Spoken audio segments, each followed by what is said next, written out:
কি বলতে হবে বলেন।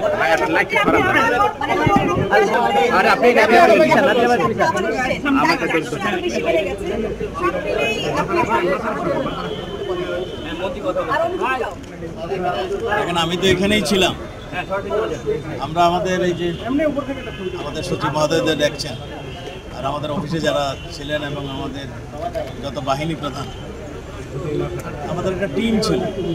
আমরা সেই জন্য যে কোনো চ্যালেঞ্জ আমরা মোকাবেলা করে আমাদের স্বরাষ্ট্র মন্ত্রণালয় একটা সফলতার মন্ত্রণালয় পরিণত হয়েছে। আমরা সেই সফলতার যে ধারাবাহিকতা সেটা আমরা ধরে রাখবো। আর আপনারা এও জানেন যে আমরা উন্নয়নের যে আমরা রোল মডেল তৈরি হয়েছি সারা বিশ্বে, সেটা ধরে রাখতে হলে নিরাপত্তার বিকল্প কিছু নেই। জনগণের নিরাপত্তার সাথে সাথে ব্যবসা বাণিজ্য সব কিছু, এদেশের নিরাপত্তা, এদেশের শান্তি শৃঙ্খলা সবই রক্ষা করার না পারলে আমরা সেই জায়গা থেকে হারিয়ে যাই। আমাদের সেই জন্যই মাননীয় প্রধানমন্ত্রী যে নির্বাচন ইস্তেহার ঘোষণা করেছেন সেটা বাস্তবায়নের জন্য এবং আমাদের যেগুলি আমাদের চলমান যেগুলি রয়েছিল প্রজেক্ট সেগুলি বাস্তবায়নের জন্য আমাদের যা যা করণীয় আমরা করব।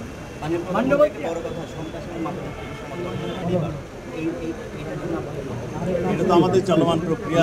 আমরা গতবারও জিরো টলারেন্সের কথা বলেছিলাম সন্ত্রাসীদের এগেনস্টে, সন্ত্রাস জঙ্গিবাদের এগেনস্টে এবং মাদকের এগেনস্টে। আমরা সবগুলোই আমরা কিছুটা কন্ট্রোল করতে পেরেছি। আমরা জঙ্গিবাদ সন্ত্রাসও কন্ট্রোল করেছি, মাদককেও আমরা যেভাবে চলছি আমরা বিশ্বাস করি, আমরা আশা করি যে আমরা খুব সামনের দিনগুলোতে আমরা মাদককেও কন্ট্রোল করতে পারব এবং এর কন্ট্রোল করতেই হবে, নতুবা আমাদের মেধা, আমাদের যে আমরা স্বপ্ন সব হারিয়ে যায়। আমাদের যুব সমাজকে এই জায়গা থেকে রক্ষা করতে হবে।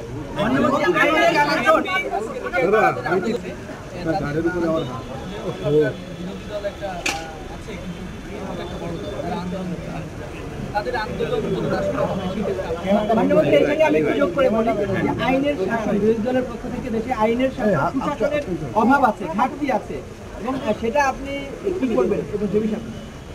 প্রথম কথাই বলতে হয় যে তারা একটা রাজনৈতিক দল, তাদের রাজনৈতিক কৌশল রয়েছে, তারা এই কৌশলগুলো একে একে প্রয়োগ করছে এবং যতই প্রয়োগ করছে ততই তারা ব্যর্থ হচ্ছে একের পর এবং তারা জনবিচ্ছিন্ন হচ্ছে। গতবারও তারা এই অগ্নি সন্ত্রাসের রাজনীতি শুরু করেছিল, সেইটা তারা ব্যর্থ হয়েছে এবং জনগণের থেকে তারা বিচ্ছিন্ন হয়ে গিয়েছে। এবারও যদি এই ধরনের কিছু করতে চায় তারা আবারও জনবিচ্ছিন্ন হবে। আর আন্দোলন এবং এইটা তাদের যেহেতু তারা একটা দল, তাদের রাজনৈতিক কৌশল থাকতে পারে, সেগুলি করবে। কিন্তু এদেশের মানুষ সন্ত্রাস, জঙ্গিবাদ, অগ্নি সন্ত্রাস যেটাই বলুন, এদেশের মানুষ এগুলো পছন্দ করে না এবং আশ্রয় প্রশ্রয় দেয় না।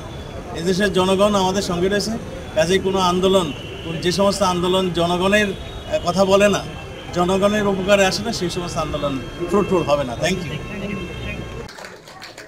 ধন্যবাদ। এরপরে পুষ্পস্তবক অর্পণ করবে Dhaka power brigadier general Mohammad Shahid Sarwar.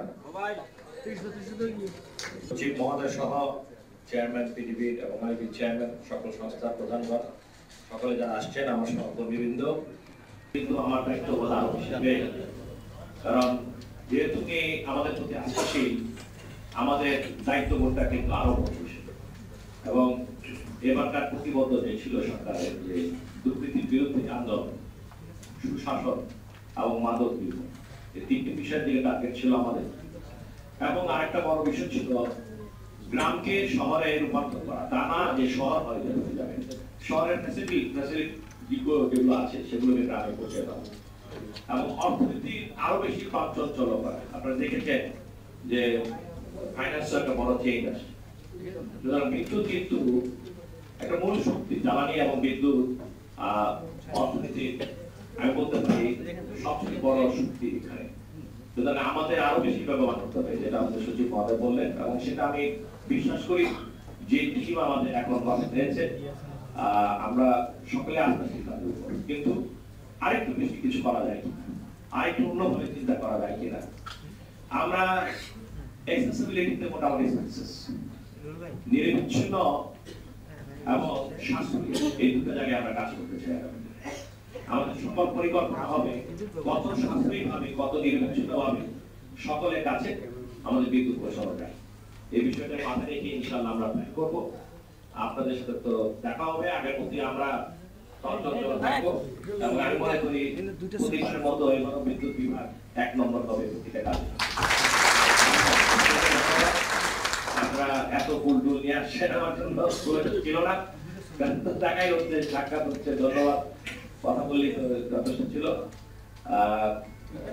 আমি আবার একটু ক্ষমা প্রার্থী চেয়ে আসলাম, কারণ আমাদের 32 দিকে সভা যেতে হয়েছে, আপনারা অনেকক্ষণ অপেক্ষা করেছেন।